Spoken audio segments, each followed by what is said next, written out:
इंडिया@7 में आप सभी का स्वागत है। नमस्कार, मैं आपके साथ के राणा। एमपी नेटवर्क देख रहे हैं आप। कनाडा के पीएम प्रधानमंत्री जस्टिन ट्रूडो भारत पर आरोप लगाने के बाद से लगातार विवादों में फंसते नजर आ रहे हैं। भारत के पूर्व राजनयिक ने प्रधानमंत्री जस्टिन ट्रूडो पर को लेकर एक बड़ा खुलासा किया है, जिसके बाद उन पर कई तरह के सवाल अब उठने लगे हैं। और साथ ही भारत पर खालिस्तानी हरदीप सिंह निज्जर की हत्या का बेतुका आरोप लगाने वाले कनाडा के प्रधानमंत्री जस्टिन ट्रूडो को लेकर पूर्व भारतीय राजनयिक ने चौंकाने वाला दावा किया है। और वो दावा क्या है, ये भी आपको बता देते हैं। उनका कहना है कि जब G20 समिट में भाग लेने के लिए आए थे तो वह नशे में थे और इस वजह से वह राष्ट्रपति द्रौपदी मुर्मू के भोज में शामिल नहीं हो पाए थे। और आज इसी मुद्दे पर हम चर्चा करेंगे, लेकिन उससे पहले यह रिपोर्ट देखिए।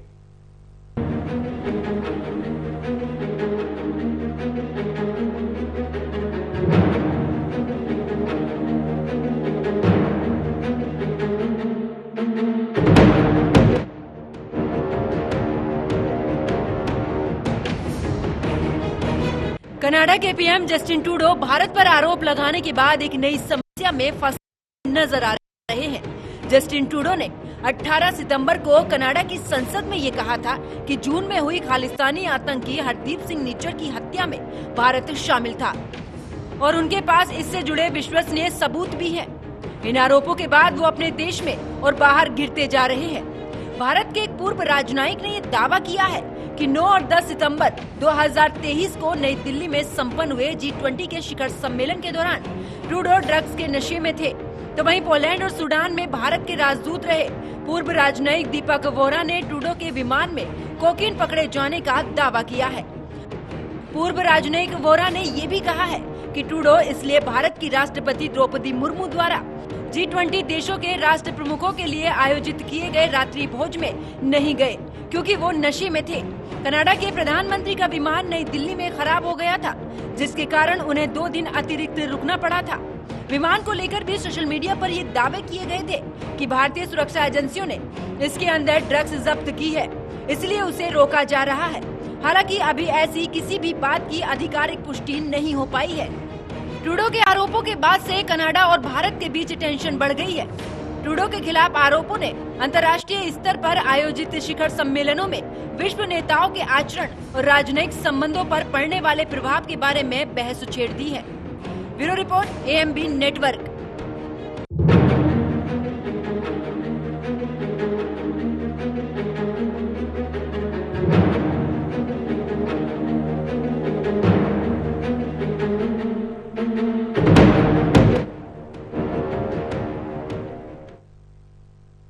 तो भारत पर बेतुका आरोप लगाने वाले कनाडा के पीएम ट्रूडो पर अब यह आरोप लग रहे हैं कि वो नशे के आदी हैं।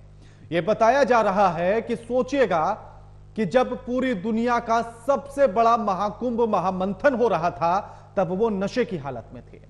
जब भारत के राष्ट्रपति के साथ पूरी दुनिया भोज कर रही थी, तब भी वो नशे में थे और इसीलिए वो वहां नहीं जा पाए। आज इसी मुद्दे पर चर्चा, और हमारे साथ जो मेहमान जुड़े हैं उनका परिचय आपसे करा देते हैं। हमारे साथ डॉक्टर ब्रह्मदीप अलूने जुड़ गए, फॉरेन एक्सपर्ट हैं, और ब्रिगेडियर विनोद दत्ता हमारे साथ जुड़ गए, डिफेंस एक्सपर्ट हैं। ओम प्रकाश गुप्ता पूर्व राजदूत हमारे साथ जुड़ गए हैं। आप तीनों का स्वागत है AMP नेटवर्क पर। विनोद जी, अब ऐसे में किस तरह से इसको समझा जाए कि जब पूरी दुनिया पूरे विश्व की भलाई के लिए महामंथन कर रही थी, उस महाकुंभ में जुट रही थी, तब कनाडा के पीएम नशे की हालत में होते हैं? दुर्भाग्यपूर्ण बात है कि जब इतना बड़ा सम्मेलन, शिखर सम्मेलन जब दिल्ली में चल रहा था और कनाडा जैसे देश के राष्ट्रपति पे अगर इस तरह की टिप्पणी की जाती है या वो पाए गए इन कार्रवाइयों में लिप्त, तो ये बहुत ही एक निंदनीय एक्ट है उनके ऊपर।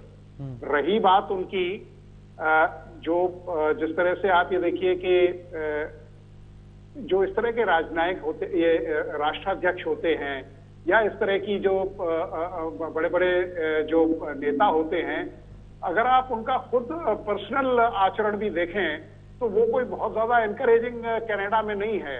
और जिस तरह के उन्होंने उल जरूल स्टेटमेंट दिए हैं, जिस तरह के इमेच्योर स्टेटमेंट दिए हैं, वो डिप्लोमेटिक चैनल्स में या इंटरनेशनल पॉलिटिक्स में बिल्कुल भी it doesn't hold any water.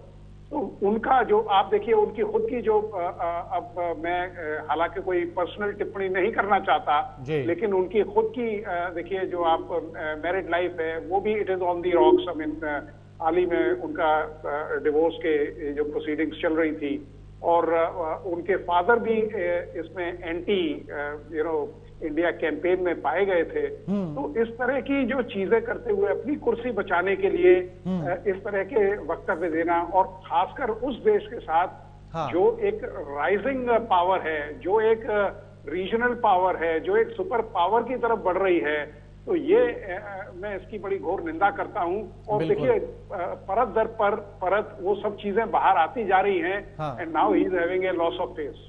बिल्कुल अलूने जी, ट्रूडो लापरवाह है, ये तो पूरी दुनिया आप देख चुकी है और जान चुकी है, लेकिन इतने बड़े लापरवाह हैं कि वो G20 जैसी बैठकों में भी नशे की हालत में होते हैं, उनके विमान से कोकीन पाया जाता है। अलूने जी,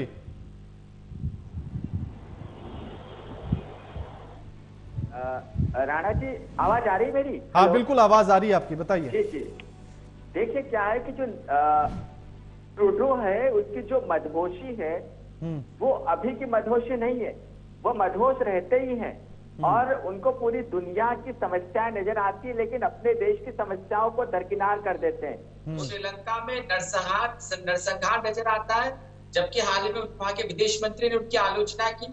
उनको रूस और यूक्रेन युद्ध नजर आता है। उनको दुनिया भर में आलोचनाएं करने के लिए ट्रूडो बहुत ही आदर्श व्यक्ति है, लेकिन मैंने यही कहा कि उनकी मदहोशी का आलम यह कि उनको उनके देश की समस्या दिखाई नहीं देती। उनको कोकीन में निसंदेह उनके जो दावा किया जा रहा है तो वो बिल्कुल लगता है, क्योंकि कोई भी राष्ट्राध्यक्ष, जिम्मेदार राष्ट्राध्यक्ष और वो भी विकसित राष्ट्र का राष्ट्राध्यक्ष ऐसी गलती कैसे कर सकता है कि वो G20 के सम्मेलन में उस देश की मेजबानी को और उस देश की जो मेजबानी है और उस देश की शानदार मेहमान नवाजी को दरकिनार करके अपने होटल के रूम में फेंक रहे। और ऐसा ट्रूडो ने 2 दिन तक किया है। तो ट्रूडो पर संदेह करने के कई कारण है, और ये जो चीजें सामने आ रही है, दरअसल उन्होंने अपने देश को शर्मसार कर दिया है।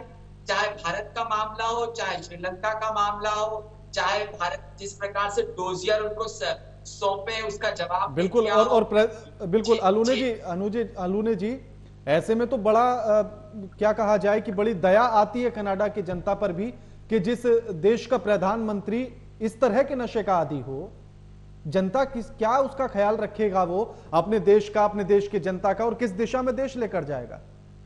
राणा जी देखिए, दुनिया एक्सपोज हो रही है। आप विकासशील राष्ट्रों को, पिछड़े राष्ट्रों को उनको आगे बढ़ने देना नहीं चाहते, जिस ओर जयशंकर ने, हमारे विदेश मंत्री ने इशारा भी किया है, और उनका इशारा उन्होंने अमेरिका पर निशाना साधा। इस समूचे मामले पर पहले तो मैं ये कहना चाहूंगा कि जो भारत का चेक एंड बैलेंस की जो नीति है, नियंत्रण और संतुलन की नीति है, कि जिस प्रकार से भारत ने बिना रूस का जिक्र किए, बिना रूस को दोष दिए, जिस प्रकार से G20 का जो यहाँ से प्रस्ताव को पारित कर दिया है, वो स्वीकार जरूर कर लिया है, लेकिन अमेरिका दबाव बना देना चाहता है। वहीं पर दूसरी बात ये भी कहना चाहूंगा कि जिस प्रकार से अमेरिका की संसद पर वहां के लोगों ने हमला किया, और अब जो कनाडा में जो कुछ हो रहा है, जिस प्रकार से उन्होंने अपने देश को आतंकियों का सुरक्षित घर बना रखा है, तो दया उस देश, ऐसे देशों पर आना भी चाहिए, क्योंकि वो जो देश है वो आदर्श के नाम पर आदर्श का ढोंग करते करते मानवीयता के खिलाफ अक्षम में अपराध कर रहे हैं। कभी वो इराक पर सद्दाम हुसैन पर आरोप लगाते हैं कि उन्होंने आणविक हथियारों का जखीरा कर लिया है, वे इराक को बर्बाद कर देते हैं, लेकिन उसके बावजूद कभी उसके सबूत पेश कर ही नहीं पाते। वो श्रीलंका पर आरोप लगाते, कभी सबूत पेश नहीं कर पाते, और भारत पर भी उन्होंने आरोप लगाए, सबूत पेश कर ही नहीं पाएंगे। कुल मिलाकर ये देश जो है, इन देशों के राष्ट्राध्यक्ष लापरवाह है, और अपनी लापरवाही से अपने देश के जो छवि है उसको दुनिया भर में खराब कर रहे हैं। राणा जी बिल्कुल बिल्कुल। ओम प्रकाश जी, अगर ट्रूडो की पूरी हरकत को समझा जाए तो उनके पिता की गलती को भी कनाडा ने भुगता, तो अब यूं समझा जाए कि ट्रूडो की जो गलतियां हैं उन्हें भी कनाडा की जनता भुगतेगी, और ये गलती है कनाडा की जनता की कि उन्हें पीएम बना दिया। देखिए, ट्रूडो ने जो आरोप लगाया है भारत पे, उसके लिए उनके पास कोई एविडेंस नहीं है। उन्होंने इंटेलिजेंस इनपुट का सहारा लिया है और उसके बेसिस पर उन्होंने कहा है कि क्रेडिबल एलिगेशन, पोटेंशियल लिंकेज, ये सब चीजें बोली हैं। सबसे इंपॉर्टेंट चीज हमें ये जानना चाहिए कि कोई भी इंटेलिजेंस इनपुट किसी भी क्रिमिनल कोर्ट में एडमिसिबल नहीं है और कोई भी गवर्नमेंट इंटेलिजेंस इनपुट कोर्ट में नहीं सबमिट करती है, क्योंकि उसमें क्रॉस एग्जामिनेशन होने का डर रहता है और कोई भी कंट्री अपने स्पाइस को, अपने इंटेलिजेंस ऑपरेशन को जो है क्रॉस एग्जामिनेशन नहीं कराना चाहती है। इसलिए इनके पास कोई भी सब्सटेंशियल एविडेंस नहीं है इनके पास। दूसरा चीज, निज्जर की मर्डर जो है 18 जून को हुई थी और 19 सितंबर को, 3 महीने बाद भी इनके पास कोई पुलिस रिपोर्ट नहीं है, कोई क्रेडिबल रिपोर्ट नहीं है और जब तक पुलिस रिपोर्ट नहीं आएगी कोई एक्शन नहीं हो सकता। ये आदमी अपने आर्थिक नाकामियों को छिपाने के लिए और कनाडा में जो टेररिज्म बढ़ रहा है उसको छिपाने के लिए इसने इंडिया पर ये तोहमत लगाई। ये अनसस्टेनेबल बात कर रहा है जो कि अपने ड्रग के नशे में बोल रहा। बिल्कुल बिल्कुल। विनोद जी, 80 के दशक को अगर याद किया जाए तो जब खालिस्तानी की आवाज उठी थी और एक खालिस्तानी कनाडा पहुंच गया था तो इंदिरा गांधी ने उसके प्रत्यर्पण की मांग की थी। ट्रूडो के पिता थे उस समय पर प्रधानमंत्री, उन्होंने नहीं दी और उसके बाद कनाडा की जनता ने उस गलती की सजा भुगती 270 नागरिकों को खोकर। अब वैसी ही हरकत ट्रूडो कर रहे हैं, जस्टिन ट्रूडो कर रहे हैं। हाँ बिल्कुल। देखिए, जैसा भी ओम प्रकाश जी ने भी बताया कि उनके फादर खुद इस तरह की जो एक्टिविटीज थी, जो एंटी इंडिया एक्टिविटीज थी, उसमें इन्वॉल्व थे। हाँ। और यही उन्हें विरासत में मिली है। रही बात इस तरह की जो एक्टिविटीज में, अगर आप देखें कि जो पाकिस्तान ने जो पंजाब में इंसर्जेंसी को आग लगाई थी, उसका सृजन 1958 में हुआ था, जनरल मोहम्मद अयूब खान ने किया था। तो इतनी लंबी प्लानिंग लोग किया करते हैं किसी देश को डिस्टेबलाइज करने के लिए। और इसमें देखिए कुछ और मुल्कों का भी इसमें राणा साहब हाथ हो सकता है, क्योंकि आप ये देखिए चीन के जो प्रेसिडेंट थे उनका ना आना इसमें ये दर्शाता है और फिर भी न्यू दिल्ली डिक्लेरेशन साइन हुआ। हाँ। तो ये उनकी बौखलाहट दिखाता है। और ट्रूडो साहब बिल्कुल जो चाइनीज कार्ड्स हैं वो प्ले कर रहे हैं। दूसरी चीज मैं आपको बताता हूं कि अगर उनको इतना ही प्रेम है इन लोगों से या सहानुभूति है जो एंटी नेशनल एलिमेंट्स हैं भारत के, तो वो अपने यहाँ क्यों नहीं उस देश को जन्म दे देते हैं, वहां क्यों नहीं खालिस्तान बना देते हैं। तो यहाँ भारत में इस तरह की जो, भारत देखिए एक ऐसा देश है जहां सिखों का जो योगदान है वो भारत की गोल्डन वर्ड्स में लिखा गया है हिस्ट्री में। आप देखिए भारत के सबसे ज्यादा जो रणबांकुरे हैं वो पंजाब से पैदा हुए हैं। जो पंजाब का जो योगदान है, आप ये देखिए, चाहे सिख धर्म की स्थापना हो, चाहे वो भारतीय सेना में उनका कंट्रीब्यूशन हो, चाहे वो पॉलिटिक्स में उनका कंट्रीब्यूशन हो, तो भारत और कनाडा के जो इकोनॉमी है उसमें भी भारतीयों का जो योगदान है वो बहुत अहम है। और ट्रूडो साहब केवल अपनी कुर्सी को बचाने के लिए, केवल उन वोटों को हासिल करने के लिए इस तरह के उन्होंने गैर जिम्मेदाराना बयानात दिए हैं। तो ये साफ बताता है कि उनका जो संतुलन है, जो मेंटल जो बैलेंस है, वो बिल्कुल उनकी जो सेंटर ऑफ ग्रेविटी है वो हिली हुई है। बिल्कुल।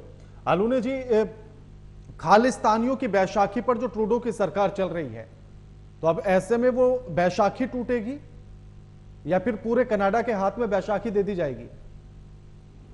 नहीं, देखिए ये जो ट्रूडो है ये अंतिम सांसें गिन रही सत्ता की दृष्टि से, और आगे कुछ कह नहीं रहा हूं, लेकिन इस प्रकार से खालिस्तानियों का समर्थन कर रहे हैं तो वो अपने देश को आतंक में झोंक ही रहे हैं। लेकिन एक बात कहूंगा राणा जी यहाँ पर, हाँ, बिल्कुल। देखिए ट्रूडो 2015 में जब देश के प्रधानमंत्री बने तो उन्होंने कमेंट किया था कि हमारे मंत्रिमंडल में 4 सिख सदस्य हैं हमारी कैबिनेट में, और ऐसा भारत में भी नहीं होता। बिल्कुल। इस शख्स, इस राष्ट्राध्यक्ष की मदहोशी का क्या आलम है। बिल्कुल, उन्होंने ये भी कहा था कि इतने तो प्रधानमंत्री नरेंद्र मोदी की कैबिनेट में भी नहीं है। जी रमेश, देखिए मैं बता रहा, इस आदमी की मदहोशी का आलम देखिए आप। बिल्कुल। भारत में 2% सिख है, इस देश के राष्ट्रपति सिख रहे हैं, बूटा सिंह, गृह मंत्री बूटा सिंह सिख रहे हैं, प्रधानमंत्री मनमोहन सिंह रहे हैं, इस देश के सेनाध्यक्ष जगजीत सिंह रहे हैं, इस देश में जो केपीएस गिल को आप ले लीजिए, केपीएस गिल ने पंजाब में खालिस्तानी जो समस्या थी उसको समाप्त किया है। इस देश के इलेक्शन जो आयोग है, चुनाव आयोग, उसके अध्यक्ष सिख रहे हैं। तो सेना को लेके साथ साथ जो भी आप देख लें, तो शायद ये भारत एक अनोखा देश है जहां पर 2% आबादी जिनकी है वो इस देश के सर्वोच्च पदों पर रहे। इसका अपने ब्रिगेडियर साहब जिक्र भी कर रहे थे, फौज का तो जिक्र कर ही रहे थे। तो इस सारे मामले पर जैसे कैसे एक्सपोज हुए, अब जो सिख कम्युनिटी है वो खुलकर आ गई है, खुलकर भारत में उसका विरोध कर रही है, लेकिन अब इसका प्रभाव कौन भोगेगा। देखिए, आप यदि दूरदर्शिता से कोई कमेंट देते हैं तो उसका परिणाम आपके देश के लोगों को भोगना ही है, और भोगेंगे अब कनाडा की जो वहां की नागरिकता लेने वाले सिख, क्योंकि आने वाले समय में जो स्पाउस वीजा होता है, आप शादी करने के नाम पर लोगों को ले जाते हो क्योंकि वो अप्रवासियों के लिए हेवन माना जाता है। तो आप जिस प्रकार से शादियां कर रहे हैं, पंजाब से लड़कियों को ले जा रहे हैं, आप वहां पर बसा रहे हैं, आप वहां पर परिवारों को बसा रहे हैं। आप चूंकि कनाडा में जो वीजा शर्तों में इतनी ढिलाई है, इवन वह नागरिकता को लेकर भी नागरिकता होती है, मतलब कनाडा के साथ यदि पाकिस्तान के नागरिक है तो भी चल जाएंगे, मतलब पाकिस्तान में रह के कनाडा में रह के आप भारतीयों से मिल रहे हैं। तो जो ऐसे लोग हैं कनाडाई लोग हैं जो प्रदर्शनों में देखेगा, आप प्रदर्शनों में अक्सर नजर आते हैं। जैसे भारत ने इस पर संज्ञान लिया तो आज जो कनाडा में प्रदर्शन हुए वहां पर 60 से 70 लोग इकट्ठे हुए हैं, जहां पर हजारों की बातें की जा रही थी। तो अब जो ट्रूडो है वो एक्सपोज हो गया, और इसका जो परिणाम है वो भोगने वाले कनाडा में रहने वाले वो सिख जो भले खालिस्तान का विरोध करते हैं लेकिन वहां की नागरिकता लेकर रह रहे हैं, और अब यदि वो भारत आते हैं तो अब उन पर कड़ी नजरें होगी। और कुल मिलाकर जो ट्रूडो है, उन्होंने उनके देश में रहने वाली जो सिख कम्युनिटी है उनको परेशानी में डाल दिया है, क्योंकि जो भारत है, भारतीय कम्युनिटी पूरी दुनिया में पाई जाती है, भारतीय कम्युनिटी पूरी दुनिया में रहती है। तो अब न केवल ट्रूडो की इस नीति से श्रीलंका जैसे जो लोग आलोचना कर रहे हैं, तो आने वाले समय में यूरोपियन देश भी कनाडा पर भरोसा नहीं करेंगे, और दुनिया की सबसे बड़ी आबादी जो भारत हो गई है उसमें तो वो कलंकित हो ही गए हैं। कुल मिलाकर ट्रूडो के लिए समस्या बढ़ने वाली है। बिल्कुल बिल्कुल। ओम प्रकाश जी, मैं आपसे ये जानना चाहता हूं कि जब G20 में जिस तरह की लापरवाही ट्रूडो की देखी गई, तो क्या ऐसे में कोई प्रोटोकॉल है कि इस तरह की लापरवाही करने के जो भी सदस्य होगा, अगर वो इस तरह की लापरवाही करता है, नशे की हालत में होता है, तो कुछ कार्रवाई हो सकती है? नहीं, वो प्राइम मिनिस्टर हैं, इसलिए उनके खिलाफ उस समय तो कुछ नहीं हो सकता, लेकिन इंडिया के खिलाफ उन्होंने जो गलत बयानी की है उसके लिए अगर वहां की पुलिस कोई भी एविडेंस नहीं दे पाती है तो कनाडा को जो है कंपनसेशन देना होगा, भारत सरकार को। हमें जो है वो कंपनसेशन डिमांड कर सकते हैं कि आपने भारत की मानहानि की है। आप इंपॉर्टेंट चीज को नोट कीजिए कि 18 जून को निज्जर का मर्डर हुआ, और अब हम लोग जो है अक्टूबर में आ रहे हैं। अभी तक वहां की पुलिस ने कोई भी चार्जशीट नहीं फ्रेम की, किसी को भी सस्पेक्ट नहीं डिक्लेयर किया, किसी को भी अरेस्ट नहीं किया। और तो और जहां निज्जर की हत्या हुई थी, उस ब्रिटिश कोलंबिया प्रोविंस का प्राइम मिनिस्टर बोलता है कि हमको कोई भी इंफॉर्मेशन नहीं है। तो इसका मतलब क्या है? सभी चीज हवाई चल रहा है, और केवल अपनी लोकप्रियता को बढ़ाने के लिए जो है ट्रूडो ने ऐसा किया है। उसका अप्रूवल रेट जो है उसके यहाँ 64% वोटर्स जो हैं इस समय ट्रूडो के खिलाफ चले गए। तो वो अपने इंटरनल पॉलिटिक्स के लिए ये गेम खेल रहा था जिससे कि खालिस्तानी लोग उसको वोट दें। लेकिन साइड बाय साइड इसका क्या होगा, जो हिंदू वोटर्स हैं कनाडा के वो लिबरल पार्टी से हटेंगे और कंजर्वेटिव्स में जाएंगे। ये चेंज होने वाला है। और इंडिया को ये अधिकार रहेगा कि वो कंपनसेशन डिमांड करे कनाडा से, अगर कनाडा कोई सब्सटेंशियल क्रिमिनली एडमिसिबल एविडेंस नहीं दे पाता है। बिल्कुल। विनोद जी, अब मेरा सवाल ऐसे में यह है कि जब G20 में आते हैं ट्रूडो, तो उनका यह कहना है कि उन्होंने प्रधानमंत्री से इस बारे में बात की थी कि निज्जर की हत्या की जांच को लेकर। साथ ही उनके एनएसए का भी यह कहना है कि अजीत डोभाल से उन्होंने बातचीत की थी कि इसकी निज्जर की हत्या की जांच में सहयोग करें। फिर इसके पीछे की पूरी कहानी क्या है कि उसकी जांच को लेकर इतनी बेचैनी क्यों थी ट्रूडो को?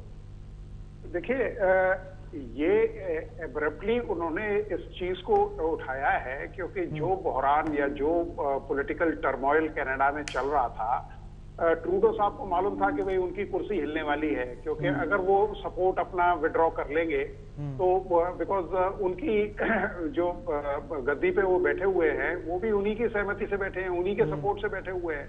तो इस तरह की जो सेबर रेटलिंग है या जो रिटोरिक है वो पॉलिटिकल कैरियर्स में जनरली इसका इस्तेमाल किया जाता है, क्योंकि देखिए उनको जो वहां के जो खालिस्तान के जो आका हैं उनको भी खुश रखना है उन्हें। तो वो इस तरह की बातें करते हैं कि हाँ मैंने भारतीय सरकार से बात की है, भारत के एनएसए से बात की है। और जैसा भी देखिए ओम प्रकाश साहब ने खुद बताया है कि ओम प्रकाश साहब ने ये कहा है कि भाई देखिए आप कोई भी अभी तक एविडेंस नहीं जुटा पाए हैं। अगर इतना बड़ा हाई प्रोफाइल मर्डर होता है या इस तरह की कोई साजिश होती है तो उसमें कोई आपकी जो पुलिस है कोई एविडेंस इकट्ठा नहीं कर पाती है, कहीं आप उसमें कोई हेडवे नहीं देख पाते हैं। तो केवल महज मेंशन करना, दूसरा इतना बड़ा शिखर सम्मेलन हो रहा है तो ये कोई मुद्दा एक अटेंशन का पात्र नहीं बनता है, क्योंकि ये हाँ, और ना ही ये एक प्राइम मिनिस्टर लेवल की बात बनती है। इसके लिए और भी जो ओहदेदार हैं उनको बताया जा सकता है, भारतीय जो सरकार है या एजेंसीज हैं उनसे राबिता कायम किया जा सकता है। हाँ। लेकिन बिल्कुल if you are taking out a rabbit out of your hat और उसके बाद आप ये कह रहे हैं कि साहब हमने ये कर दिया या हमने भारत सरकार को बता दिया था, तो ये nobody is going to take this doesn't hold any water। बिल्कुल अलूने जी, क्योंकि अब जो पूरी स्थिति है, अब उस स्थिति को अगर समझने की कोशिश की जाए तो मैंने ये सवाल पहले भी किया था कि ट्रूडो के पिता की जो गलतियां थी उसको भुगता है, तो अब ट्रूडो जो गलतियां कर रहे हैं उसको भुगतना और उससे और क्या क्या नुकसान कनाडा के लिए हो सकता है?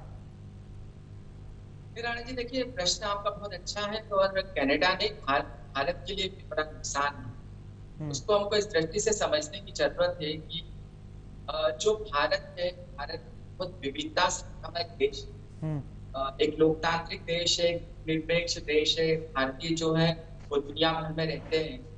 इन सबसे इधर सबसे बड़ी बात है कि जो ISI जो जिस प्रकार से उसकी योजनाएं होती है और वो एक ऐसी एजेंसी है दुनिया भर में जो आउटसोर्सिंग की तरह काम करती है। मतलब आप सोचिए कि पाकिस्तान जो है कर्ज से दबा हुआ है कर्ज में, लेकिन ISI जो है वो ठीक तरीके से मतलब जो करना है उनको कर रही है, क्योंकि वो सऊदी अरब के लिए भी काम करती है आउटसोर्स के जरिए।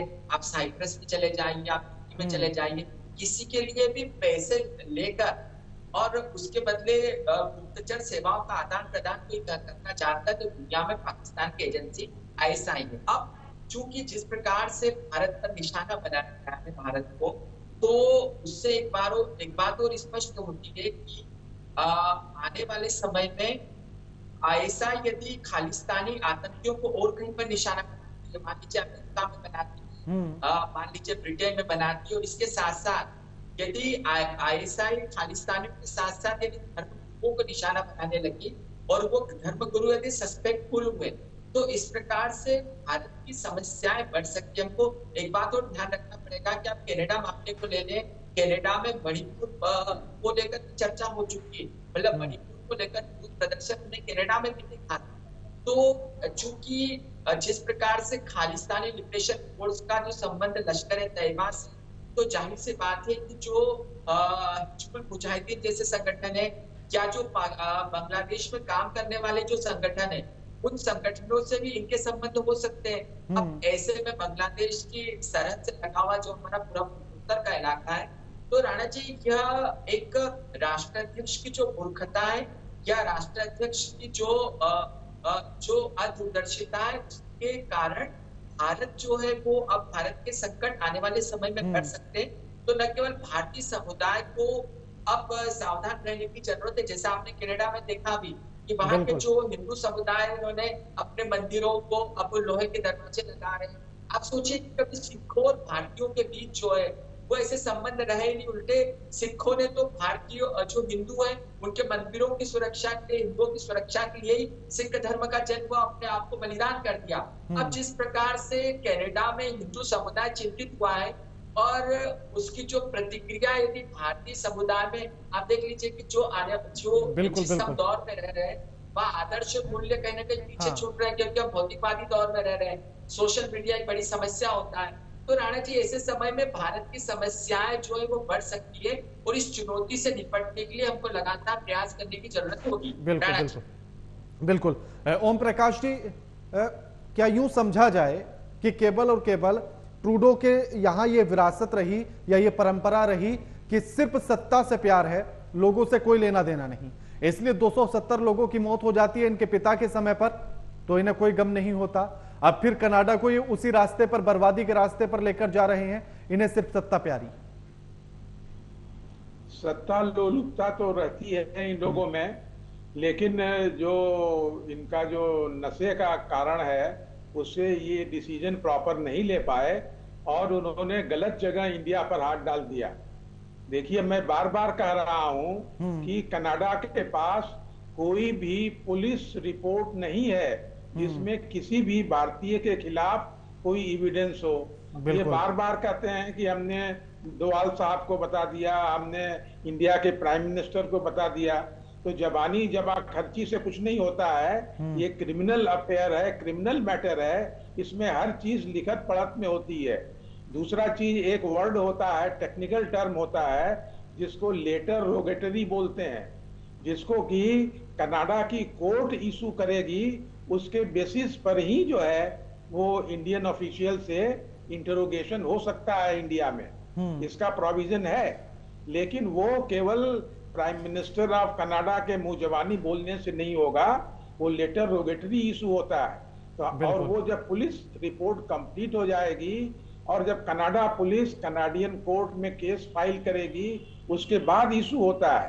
तो अभी तो वो बहुत दूर है और ये 3 महीना हो गया इस निज्जर को मरे हुए और अभी तक कनाडा पुलिस न किसी सस्पेक्ट का नाम दे पाई, न किसी को अरेस्ट किया, न कोई उसके पास इंटरोगेशन का एविडेंस है। तो इसलिए ये सब जो है केवल अपनी सत्ता बचाने के लिए, खालिस्तानी एमपीज का वोट लेने के लिए ये सब आदमी कर रहा है। बिल्कुल। विनोद जी, क्या इसीलिए सारी कहानियां थी क्योंकि सत्ता बचानी थी और इसीलिए भारत पर आरोप लगाया गया? लेकिन उसके बाद भी कुर्सी बचती हुई नजर नहीं आ रही है ट्रूडो की, क्योंकि वहीं की कनाडा की मीडिया ने जिस तरह से सवाल उनसे पूछे, उन्होंने कहा कि आप भारत की बातें छोड़िए, आप अपनी बताइए कि महंगाई पर आप कहां हैं, बाकी चीजों पर आप कहां हैं, तो जवाब नहीं दे पाए ट्रूडो। बिल्कुल। देखिए, जिस तरह से उनकी लोकप्रियता गिरती जा रही है, जिस तरह से उनको लोग नकार रहे हैं, तो ये सब जो चीजें अगर आप इनको बैकड्रॉप में देखें या इन सारे बिंदुओं को, डॉट्स को जोड़ें, तो एक तस्वीर बिल्कुल साफ उभर के आती है कि ट्रूडो साहब ने अपने एग्जिस्टेंस के लिए, अपनी कुर्सी बचाने के लिए ये कार्ड खेला। दूसरी चीज देखिए, इसमें मैं ये नहीं कहता कि साहब ट्रूडो साहब अकेले हैं, इसमें कई और देश भी ऐसे शामिल हैं जो नहीं चाहते कि भारत की लोकप्रियता बढ़े। अब जिस तरह से भारत का स्टेटस और स्टेचर दोनों बढ़ा है G20 के बाद, शायद सबसे सफलतम शिखर सम्मेलन ये हुआ है और चीन इससे कोई बहुत ज्यादा खुश नहीं है। अफ्रीकन यूनियन देखिए, अफ्रीका जो डार्क कॉन्टिनेंट जिसे कहते हैं, सारे देशों की नजर उस कॉन्टिनेंट पे है, तो वहां उसको पूरे को शामिल कर लेना और उसकी सदस्यता दिला देना, ये भारत के लिए एक बहुत बड़ा अचीवमेंट है। और ट्रूडो साहब से वो कहते हैं, हाँ, वो कहते हैं ना कि वतन की फिक्र कर नाज़ा, वतन की बर्बादी आने वाली है। हाँ। तो ट्रूडो साहब को तो ये देखना चाहिए कि भाई पहले अंदर अपना इनवर्ट्स देखिए आप। बिल्कुल। और आप एक ऐसी शक्ति से बात कर रहे हैं जो विश्व गुरु है, जो अपने बैलेंस डिसीजन के लिए पूरे विश्व में जाना जाता है। हाँ। हमने किसी भी देश की राजनीति में कभी हस्तक्षेप नहीं किया। हाँ। लेकिन हाँ, अपना जो स्टैंड है उसको बरकरार रखा है और आज उसी की बदौलत भारत इस अपने मुकाम पे खड़ा हुआ है। ठीक, बिल्कुल। ओम प्रकाश जी, क्योंकि अमेरिका हमें इसलिए आगे बढ़ते हुए देखना नहीं चाहता है क्योंकि उसको पता है कि अगर भारत आगे बढ़ेगा तो जो पूरी दुनिया पर वो रूल कर रहा है वो नहीं कर पाएगा। पाकिस्तान को इस बात की टीस है कि इन्होंने मुझे तोड़कर बांग्लादेश बनाया था तो मुझे भी टुकड़े करने हैं। तो क्या इसके पीछे ऑस्ट्रेलिया, चीन, बाकियों की मंशा क्या है? नहीं, उन लोगों का P5 P-IS कंट्रीज का जो ग्रुपिंग है, उस ग्रुपिंग में रेगुलरली ये लोग इंटेलिजेंस एक्सचेंज करते रहते हैं और उसमें कोई एंटी इंडिया एलिमेंट नहीं है।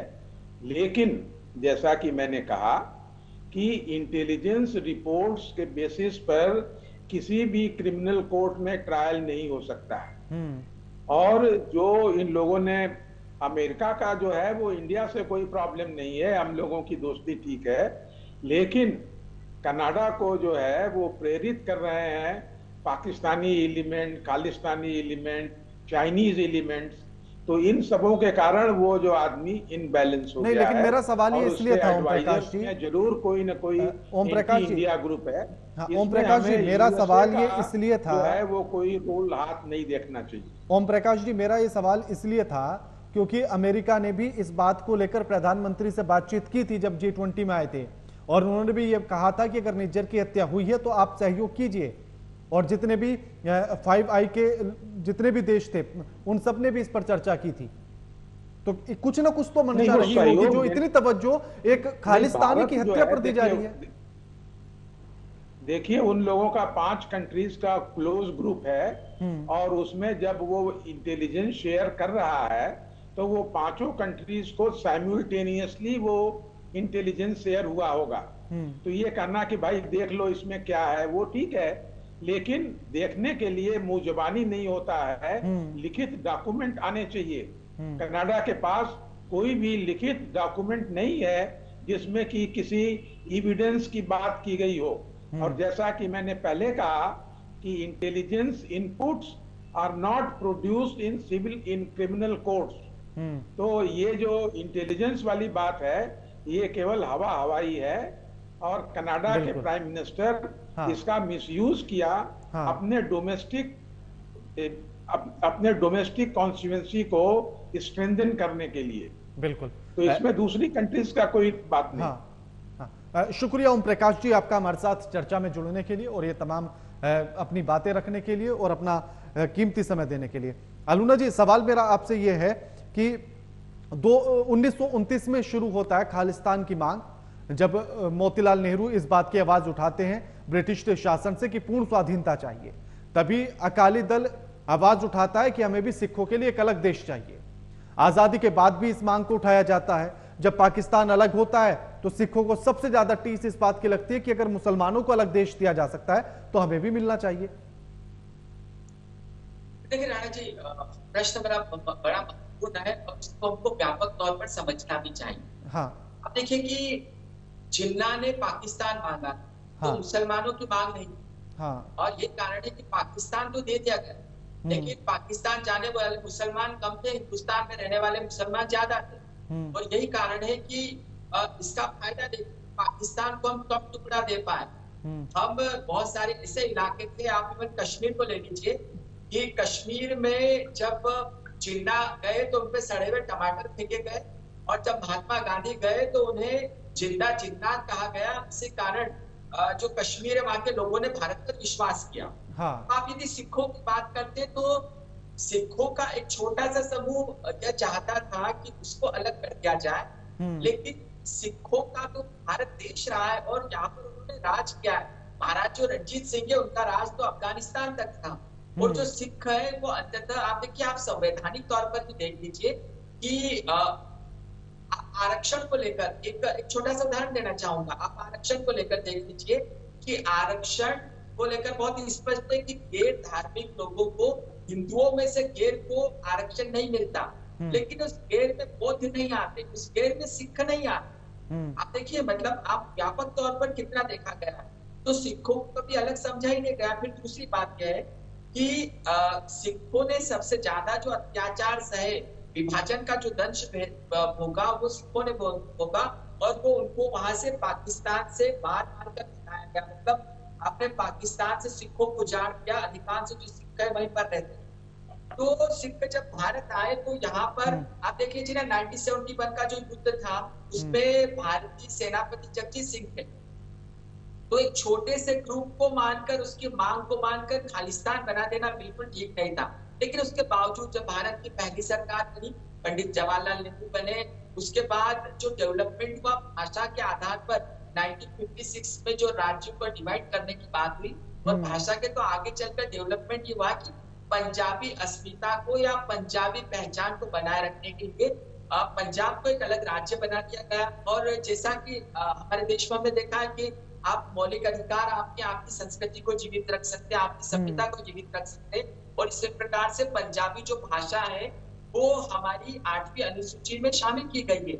मतलब पंजाबी भाषा में जो देश की महत्वपूर्ण परीक्षाएं होती है वो भी होती है। लेकिन बिल्कुल आज के दौर में राणा जी खालिस्तान को लेकर यह सवाल उठाना कि उनकी मांग क्यों नहीं मांगी गई, तो दरअसल एक छोटे से समूह की मांग थी, और उसकी मांग को माना जाना यह देश की एकता और अखंडता के लिए ठीक नहीं होता।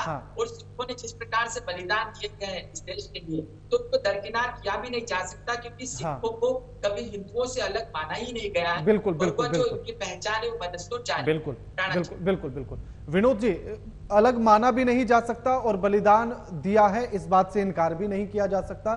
लेकिन सिखों की तरफ से या अकाली दल की तरफ से लगातार ये मांगे उठती रही, आजादी के बाद भी उठती रही, और आजादी के बाद तो फिर यहां तक अकाली दल ने आवाज उठाई कि आप भाषा के आधार पर ही अलग कर दीजिए हमें। और सबसे बड़ी बात ये, क्या एक टीस लगने का जो कारण मैं पूछना चाह रहा था, क्या वो इसलिए भी है कि सिखों की जो पारंपरिक जमीनें थी वो पाकिस्तान में भी थी और हिंदुस्तान में भी थी, और जब हिंदुस्तान अलग हुआ पाकिस्तान उससे, हिंदुस्तान से, तो वो जमीनें उनकी चली गई, पारंपरिक जमीनें, तो क्या इसलिए भी एक टीस थी?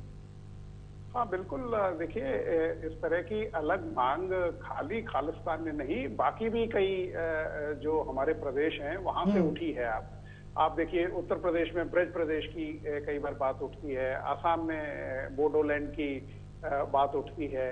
तो इस तरह से कई जो समुदाय हैं उन्होंने ये बात उठाई है।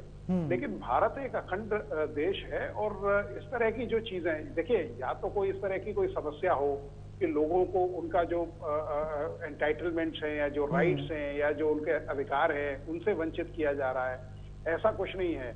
उनकी जो भागीदारी है वो पूरा देश उसको अप्रिशिएट करता है। और भारत में पूरा, आप ये देखिए जब ये इंसर्जेंसी पंजाब में रही थी तो भारत ने बड़े अच्छे तरीके से उसको टैकल किया था। और आज पंजाब एक खुशहाल प्रदेश है, और वहाँ जो खासकर नशा मुक्ति वगैरह के जो कार्यक्रम अभी चलाए गए हैं, क्योंकि ये देखिए अगर आप एक देश को आगे डेवलप करना चाहते हैं तो मुझे कोई वजह नहीं लगती कि भाई एक नेता का सबसे बड़ा रोल तो ये रहता है कि वो अपना जो देश है, चाहे वो उसका सृजन भी कर रहा है तो उसकी डेवलपमेंट की बात करे, उसकी विकास की बात करे। बिल्कुल, ड्रग्स लाना, लोगों को बंदूक थमा देना, इंसर्जेंसी लाना, आतंकवाद फैलाना, ये कहाँ का डेवलपमेंट की परिभाषा है? बिल्कुल, ये क्या वो रहनुमाई करेंगे उन लोगों की? हाँ। आज अगर वो अपने ही लोगों के साथ ये कर रहे हैं, आप देखिए पाकिस्तान ने क्या अचीव कर लिया अपने को अलग करके। आज पाकिस्तान की क्या हालत है? अगर आज वो भारत के साथ होता तो एक बड़ा संभ्रांत प्रांत होता और पूरा विश्व उनकी तरफ देख रहा होता। तो ये केवल अलग कर लेना। बिल्कुल, और वैसे भी कहा जाता है कि नफरत तो तरक्की का रास्ता दिखा ही नहीं सकती, मोहब्बत और प्यार की तरफ आपको चलना पड़ेगा। तो शायद पाकिस्तान की बर्बादी का तो ये भी एक बड़ा कारण हो सकता है। बिल्कुल, है ना। अलूने जी, मेरा सवाल ये है, और ये मेरा थोड़ा पर्सनल भी है सवाल। अकाली दल ने 1929 से लेकर आज तक जितनी बार भी आवाजें उठी तो अकाली दल इसकी आवाज उठाता रहा, खालिस्तान को लेकर आवाज उठाता रहा। वो देश की मुख्य राजनीति में भी हिस्सेदार रहा। फिर इन दोनों की बातों में या इस समीकरण में मैं थोड़ा सा कंफ्यूज हूं, मैं ये समझना चाहता हूं। देखिए राणा जी, सबसे पहले तो भारतीय लोकतंत्र की एक बड़ी खामी है कि यहाँ पर जात के आधार पर, धर्म के आधार पर, भाषा के आधार पर, क्षेत्र के आधार पर आप भावनाओं को भड़काइए, आप सत्ता में आ जाइए, सत्ता में भागीदारी कीजिए, सत्ता में बने रहिए। अब दिक्कत वहां पर ये हो गई, जब आजादी के बाद ये जो दल है, इन दलों से जब राष्ट्रीय दलों के गठबंधन होने लगे, तो जो राष्ट्रीय दलों ने राष्ट्रीय स्तर पर इन लोगों को स्वीकार करना शुरू कर दिया।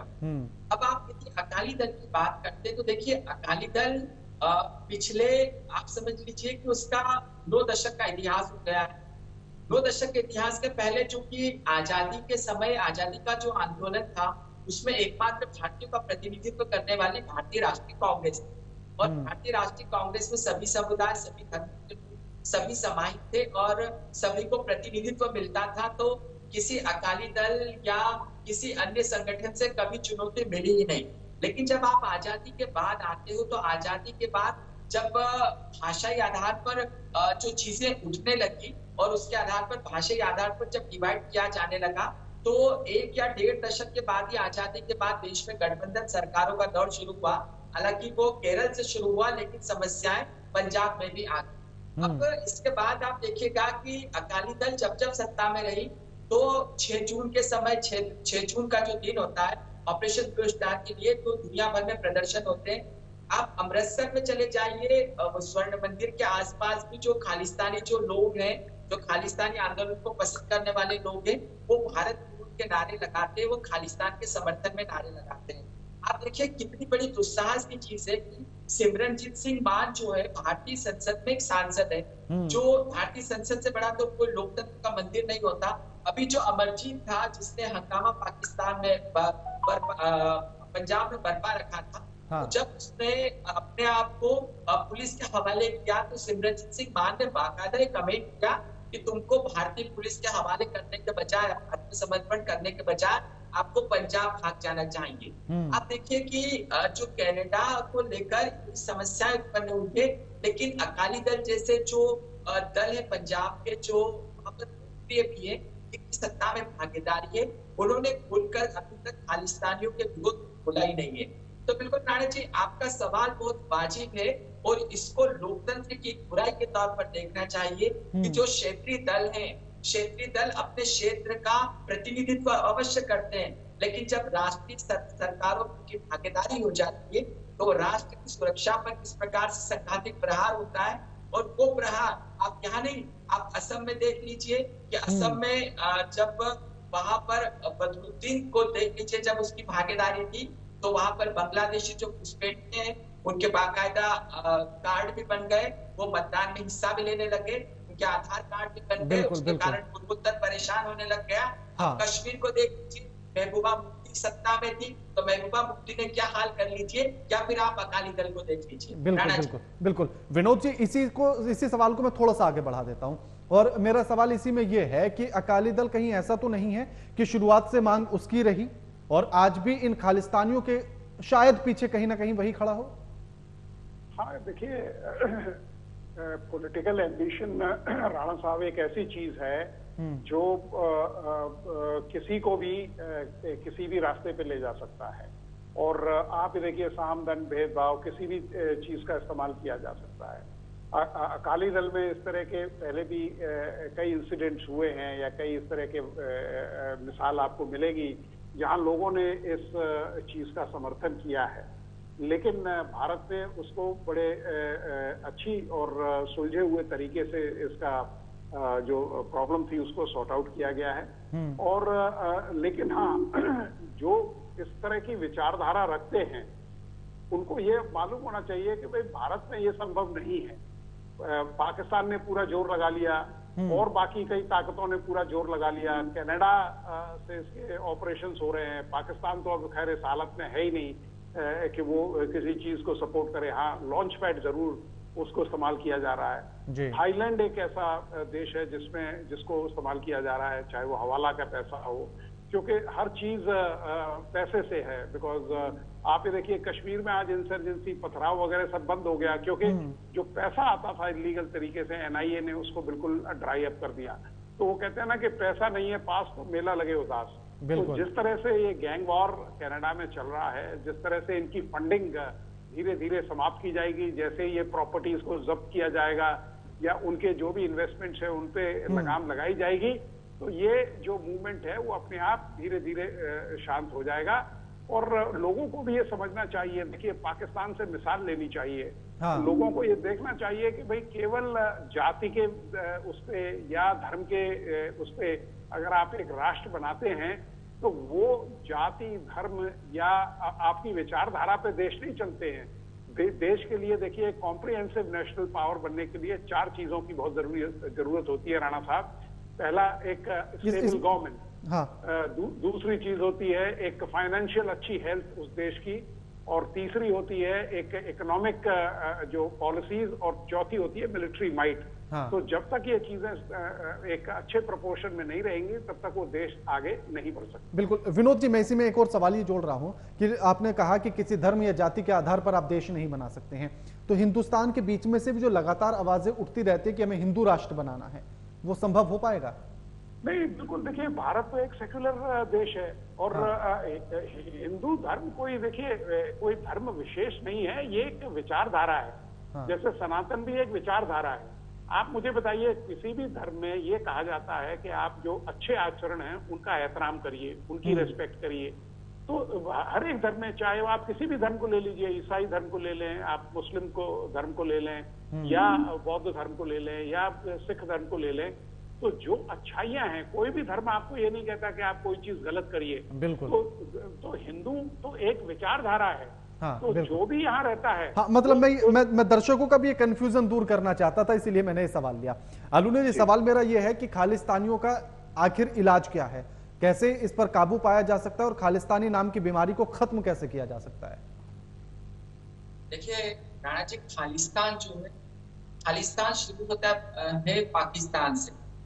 पाकिस्तान में जो सिख अलगाववादियों को रोक के रखा गया, जो भी जैसे करतारपुर कॉरिडोर हो या अपना ननकाना साहिब है, यहाँ पर जो दुनिया भर के सिख श्रद्धालु आते हैं, हाँ। तो उनको पाकिस्तान में छुपे हुए अलगाववादी जो है बाकायदा पर ले जाके उनकी धार्मिक भावनाएं भड़काते हैं। तो सबसे पहले तो करतारपुर और जो ननकाना साहिब है, वहां जाने वाले जो सिख श्रद्धालु है, हमको ध्यान रखना पड़ेगा कि वहां पर भारतीय ही जाए, और वहां पर जो दूसरे जाते हैं उन पर नजर रखना पड़ेगी, पहली बात है।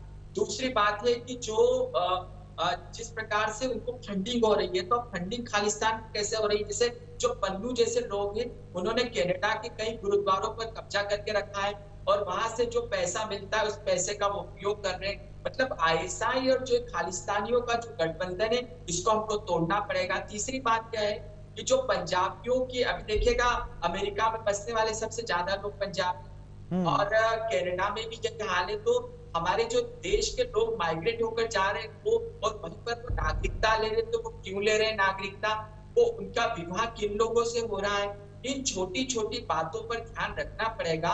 और खासकर जो कैनेडियन युवा है, जो सबसे ज्यादा विरोध करने लगे कैनेडियन, उनके साथ जो हमको भीड़ दिखती है राणा साहब, वो दरअसल सिखों की भीड़ नहीं होती, भारतीय सिख नहीं होते, उसमें पाकिस्तानी ज्यादा इन्वॉल्व होते, क्योंकि पाकिस्तानी जो है वो खालिस्तान को प्रोटेक्ट करता है। हाँ। अब ये दुर्भाग्य भारत का कि देखिए भारतीय कूटनीति को एक बात पर ध्यान रखना पड़ेगा कि आप देखिए करतारपुर कॉरिडोर का चित्र आता है, जिसमें भारतीय सिख से अपनी बहन से मिल रहे हैं, और वो बूढ़ी बहन जो है वो सिख नहीं है, वो मुस्लिम बन गई है। इसका मतलब है कि जितने भी सिख है वहां पर अत्याचार हुए, उनको धर्म कन्वर्ट करने पर मजबूर होना पड़ा। तो पाकिस्तान की जमीन पर विभाजन के समय सिखों पर जितने अत्याचार हुए हैं, उसको अब हमको व्यापक तौर पर सामने लाने की जरूरत है। हाँ, जिससे कि खालिस्तानियों को जिस प्रकार से भड़काने में पाकिस्तान इन्वॉल्व है, हाँ। तो ये जो सिखों की जो नई पीढ़ी आ रही है, उनको ये बताने की जरूरत है कि भारत तुम्हारा घर है, लेकिन पाकिस्तान ने किस प्रकार से तुम्हारी कौम को उजाड़ किया है। तो इस प्रकार से हमको ध्यान रख के आईएसआई के इस मॉडल को, खालिस्तानी मॉडल को तोड़ना पड़ेगा। हाँ। और राणा जी, तभी हम इस खालिस्तान की समस्या से निजात पा पाएंगे। बिल्कुल बिल्कुल। विनोद जी, केवल 2% सिख हैं हिंदुस्तान में।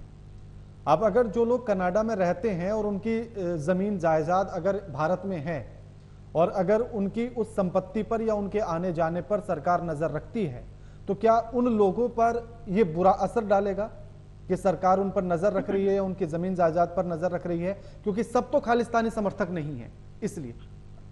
हाँ बिल्कुल राणा साहब, देखिए भारत की न कभी ये मंशा रही है, बल्कि भारत ने हमेशा कनाडा के जो इकोनॉमी है उसमें जो हमारे जो भारतीय डायस्पोरा है उसका जो योगदान है उसको हमेशा सराहा है। लेकिन हाँ, अगर कोई एंटी नेशनल एक्टिविटीज में इन्वॉल्व रहता है तो यकीनन उसकी सारी एक्टिविटीज पे नजर रखी जाएगी और उसकी जितनी भी प्रॉपर्टी है उसको अटैच किया जाएगा, जैसे आपने हाल ही में देखा है। और भारत ने हमेशा, देखिए इतने बड़े बड़े बिजनेसमैन हैं, इतने बड़े बड़े बिजनेस टाइकून्स हैं, भारत जब भी मोदी साहब आपने देखा होगा जब जाते हैं हमारे माननीय प्रधानमंत्री जी, वो हमेशा उनसे मिलते हैं, हमेशा भारत की डेवलपमेंट की बात करते हैं। जिस देश के वो बाशिंदे हैं, वहां के वो सिटीजन हैं, वहां की डेवलपमेंट की बातें करते हैं।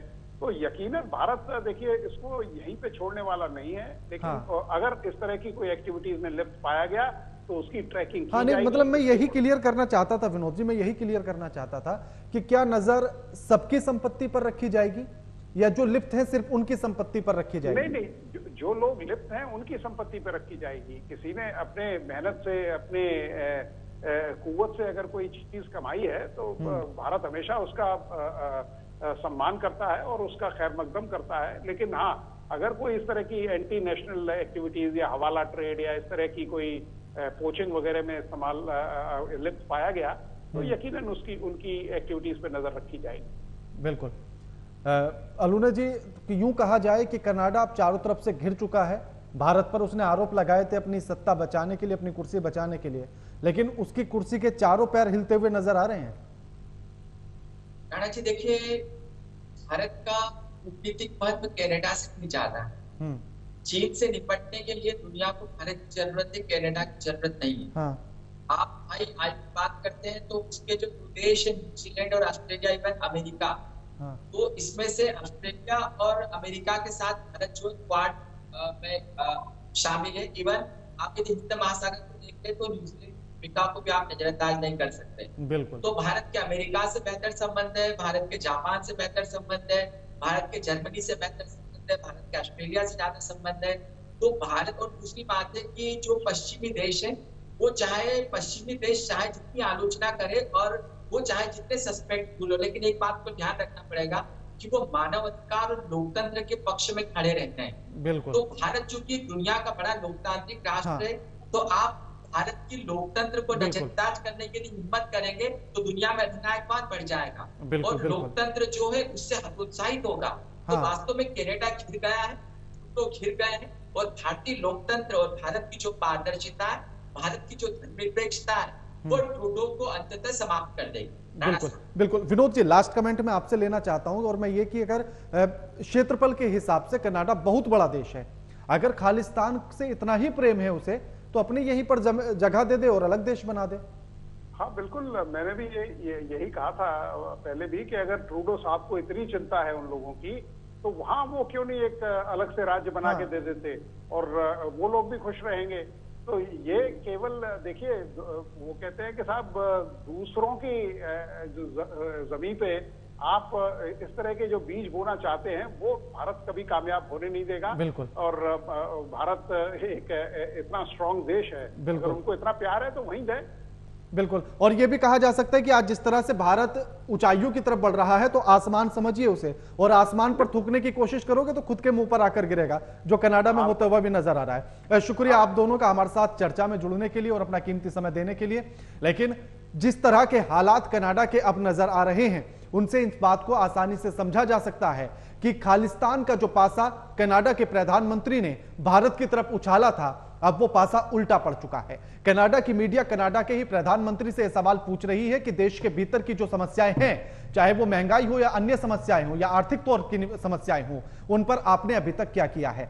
साथ ही जिस तरह के खुलासे भारत के पूर्व राजनयिक ने किए हैं कनाडा के प्रधानमंत्री को लेकर कि वो नशे के आदी हैं, तो इस बात से उनकी लापरवाही को भी समझा जा सकता है। और इस बात को भी समझा जा सकता है कि जब पूरे दुनिया की भलाई के लिए हिंदुस्तान G20 का सम्मेलन करा रहा था, वसुधैव कुटुंबकम जैसे स्लोगन दे रहा था, उस समय पर नशे की हालत में या नशे में धुत होकर वो G20 की बैठक में आते हैं, जब पूरी दुनिया एक साथ भोज कर रही थी भारत के राष्ट्रपति के साथ, उस समय पर भी वो नशे में धुत थे, तो इस बात से उनकी लापरवाही को समझा जा सकता है और यह समझा जा सकता है कि ऐसे प्रधानमंत्री को किस हिसाब से लेना चाहिए, कितना गंभीरता से लेना चाहिए, यह भी समझा जा सकता है। लगातार खबरों के लिए देखते रहिए AMV नेटवर्क। नमस्कार।